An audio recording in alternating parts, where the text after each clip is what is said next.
안녕하십니까. 절세의 달인 문길성 CFP입니다. 법인전환을 통한 절세 전략 6편, 법인전환 방법 결정과 전환 시 주의할 점에 대해서 알아보도록 하겠습니다.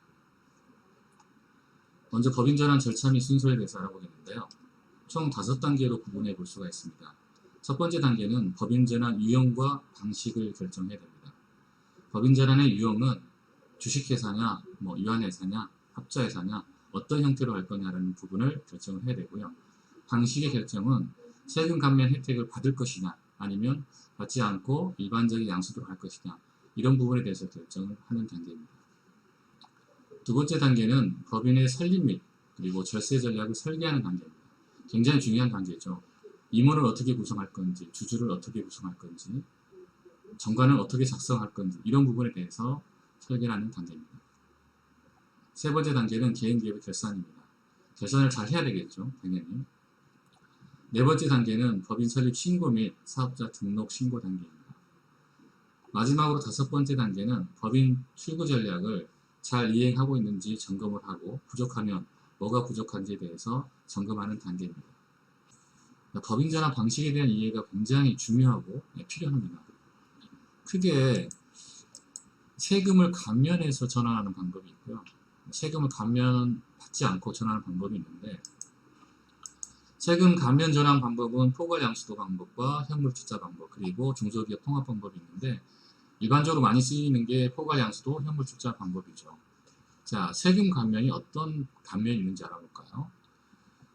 개인사업체의 부동산이나 이런 부분들을 법인으로 넘겼을 때 당연히 명의가 바뀌죠. 그러면 세금이 붙게 되는데, 이런 그 세금 때문에 법인 전환을 하지 못하는 경우가 너무나 많았습니다. 그래서 특례법으로 이렇게 이제 이월과세라든가 감면 혜택을 주는데요.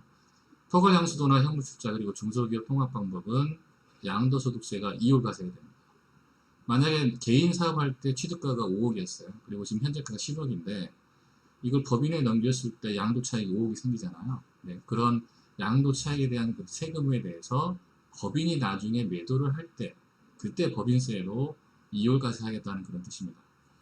취득세가 이게 지금 가장 큰 이슈인데요. 올해부터 2019년부터 2021년까지 75% 감면으로 줄었어요. 예전에 100%였거든요.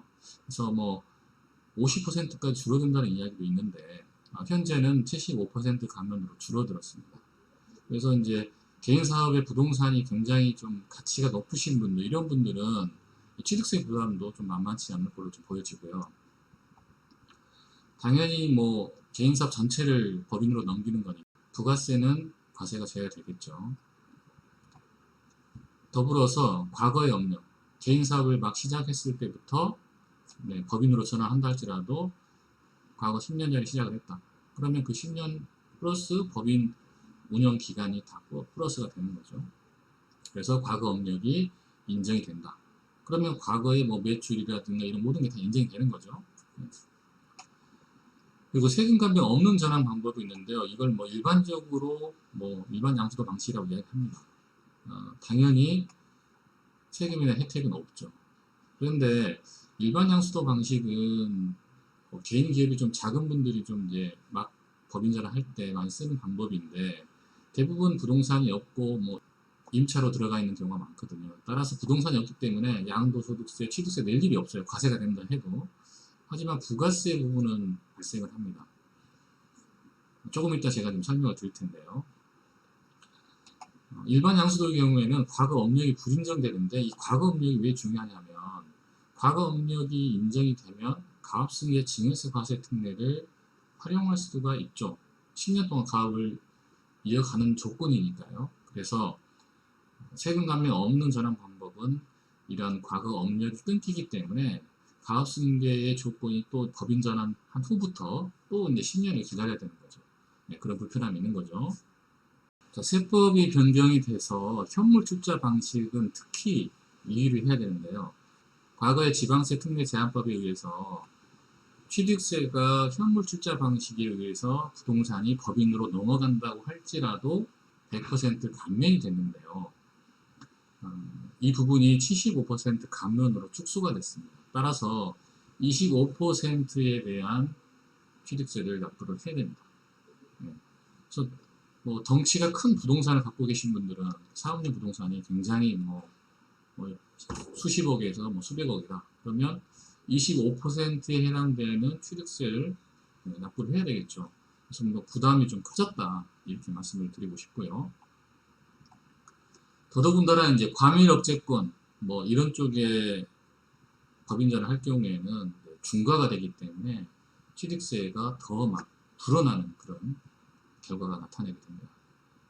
이렇게 세법이 변경이 돼서 취득세 문제가 발생을 하고 있기 때문에 앞으로는 현물 출자 방식에 있어서 부동산이 가치가 높은 분들, 이런 분들은 이 취득세 문제가 조금은 대두가 될 것이다. 이렇게 말씀을 좀 드리고 싶고요. 현장에서는 부가세 문제도 꽤 많이 있는 편입니다. 기본적으로 개인사업자의 현물 출자 방식과 포괄 양수도 방식은 재화의 공급을 보지 않기 때문에 부가세 문제가 없어요. 그래서 뭐 특별히 부가세 문제는 없는데 사업용 토지와 건물이 있는데도 불구하고 그걸 제외하고 사업권만 이렇게 이제 일반 양수를 했을 경우에는 포괄적인 사업의 양도에 해당되지 않기 때문에 부가세 납부 문제가 생깁니다. 즉 예를 들어서 재고자산의 문제가 생겨요. 재고자산은 뭐 업종마다 다 틀리겠지만 기본적으로 장부상에는 재고가 없는 걸로 되어 있는데 실제로 재고가 많은 경우가 많습니다. 소득을 좀 줄이기 위해서 많이 그렇게 하는데요. 따라서 이 재고 자산이 법인으로 넘어갈 경우에는 부가세뿐만 아니라 개인적인 소득세도 늘어날 가능성이 많이 있습니다. 따라서 이 개인 재고 자산이 만약에 뭐 2억이다 그러면 2천만 원의 부가세를 포함을 해서 법인으로 넘깁니다. 그러면 법인의 입장에서는 2천만 원에 대해서 부가세 환급을 신청을 할 거잖아요. 그러면 환급금이 너무 많으면 과세관청에서 환급금 조사가 나오게 됩니다. 네, 그런 이제 불편함도 있을 거고요. 또한 2천만 원을 당장 또 더 추가적으로 마련을 해야 되잖아요. 그렇죠? 비용도 좀 당장 좀 필요하고요. 이런 이제 불편함들이 있고 또한 재고자산을 넘김으로 인해서 개인적인 종합소득세에 영향도 미치기 때문에 이러한 부분들을 적절하게 제거한 다음에 일반 양수도 방식을 선택을 하는 게 매우 중요하다고 말씀드릴 수 있겠습니다. 사업용 부동산을 제외하고 양수도 하는 분들은 대부분의 니즈가 나 부동산은 법인에 넘기고 싶지 않아 이런 분들이 계시고요. 두 번째는 부동산이 너무 가치가 너무 커서 현물 출자하기도 부담스럽고 또 포괄 양수도로 하기 위해서 자본금을 마련하기도 어렵고 이런 분들은 사업용 부동산을 제외하고 양수도 하는 경우가 많습니다. 이렇게 세금 감면 없는 일반 양수도를 했을 경우에는 양도소득세와 취득세가 과세가 되는데요. 뭐 사업용 부동산을 제외하고 뭐 양수도 할 경우에 뭐 양도소득세, 취득세 낼 일이 없잖아요. 그렇죠? 네. 영향력이 없고요. 또 일반적으로 부동산이 없는 분들은 뭐 양도소득세, 취득세 뭐 낼 이유가 없잖아요. 대부분 뭐 임차보증금을 갖고 있으니까 임차보증금은 그대로 법인에 넘기면 되는 거거든요. 그래서 세금 낼 이유가 없잖아요. 따라서 개인사업자가 법인전환 할 때 일반 양수도 방식도 많이 씁니다. 네, 그리고 뭐 포괄 양수도 방식도 써도 되고요. 일반 양수도는 대신해서 이제 부가세에 문제가 있다고 말씀을 드렸고요. 과거 음력이 떨어지기 때문에 가업기간, 가업승계에 관련된 기간의 인정을 받지 못한다는 부분, 그리고 개인사업 하실 때 부동산이 사업용 부동산이 있는 분들이 부동산을 제외하고 양수도 할 경우에는 영업권을 평가했을 때 이익이 정말 많지 않는 기업을 제외하고는 평가 금액이 거의 나오지 않는 경우가 많습니다. 그래서 영업권을 통해서 자금의 인출이라든가 절세를 할 수 있는 부분들이 조금은 줄어든다라고 말씀을 드릴 수가 있죠. 자, 현물 출자로 법인 전환 시에 주의할 점은 또 결정 시 잘 고려해야 될 사항은 뭐냐면 양도소득세와 부가세는 과세 제외라든가 이율과세가 돼요. 하지만 이 취득세 문제가 새로 대두됐기 때문에 이런 부분에 대해서 좀 고려를 해야 된다 이렇게 말씀드리고 싶고요. 그 다음에 이제 영업권 역시 이 현물 출자 방식으로 할 경우에는 자본으로 다 들어가기 때문에 자금의 인출이라든가 뭐 절세 플랜을 짜기에는 조금 무리수가 있다 이렇게 말씀을 좀 드리고 싶고요. 또한 현물 출자 방식은 감정평가사의 뭐 감정평가도 해야 되고요. 또 회계법인의 회계감사도 같이 해야 되기 때문에 이 비용이 좀 만만치 않거든요. 그래서 설립 비용이 좀 많이 든다는 부분, 이런 부분에 대해서 조금 고려해야 된다라고 말씀을 좀 드리고 싶습니다. 포괄양수도 방식은 총 자산 빼기 부채인 이 순자산가의 이상의 자본금, 현금이 있어야 되거든요. 따라서 부동산 가치가 굉장히 크신 분들, 뭐 50억, 100억, 뭐 이렇게 순자산 가치가 있는 분들은 그런 현금을 마련하기 어렵잖아요. 그죠?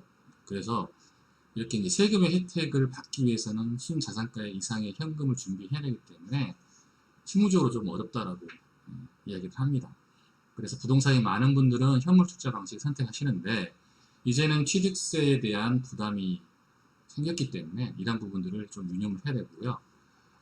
포괄양수도 방식은 부동산이 법인에 이전이 되었을 때 국민주택 채권을 매입을 해야 됩니다. 따라서 비용이 추가적으로 발생이 되겠죠. 법인전환 방식 결정 전에 고려해야 될 사항은 부동산 자산을 넘길 건지 말 건지를 먼저 결정을 해야 됩니다. 그리고 만약에 넘기지 않는다면 재고자산이 실제 재고자산과 잔고와의 차이가 얼마나 있는지에 대한 부분에 대해서 확인을 해보고요. 추가적으로 발생할 수 있는 부가세나 소득세에 대해서 예상을 해볼 필요가 있습니다. 대출의 승계 여부인데요. 사업자 대출의 경우 기본화 신고 쪽에 Q&A를 검토해 보시면 포괄 양수도는 대출 승계가 된다라고 되어 있습니다. 하지만 일반 양수도 방식은 나와 있지 않기 때문에 명확하게 된다라고 말씀드리기가 어렵고요. 일반적인 담보대출은 최근에 제가 고객님께 미리 말씀을 드렸더니 사전에 은행에 협의를 해서 대출 승계를 했습니다. 대출 승계가 되느냐 여부는 실질적인 대출을 갖고 있는 자가 직접 확인해 보는 게 가장 맞다라고 보여집니다. 법인전환 시 관련 세금을 당연히 예상을 해야 되고요. 또한 설립 자본금 규모를 예상을 해봐야 됩니다. 직원의 승계 여부도 좀 중요한데요. 이게 이제 세법상과 근로기준법상으로 좀 나눠지는데요. 세법상은 뭐 끊고 새로 시작하든지 뭐 관련이 없거든요. 퇴직금도 뭐 넘기든지 주고 가든지 상관이 없습니다. 하지만 근로기준법상에 과거의 근로기간이 인정되느냐 이런 부분들에 대해서는 과거를 인정하는 경우가 많아요. 그래서 직원과의 원만한 협의를 통해서 잘 마무리하시는 게 굉장히 중요하다고 볼 수 있습니다. 자, 지금까지 강의가 만족스러우시면 구독, 좋아요, 알림 꼭 부탁드리겠습니다. 감사합니다.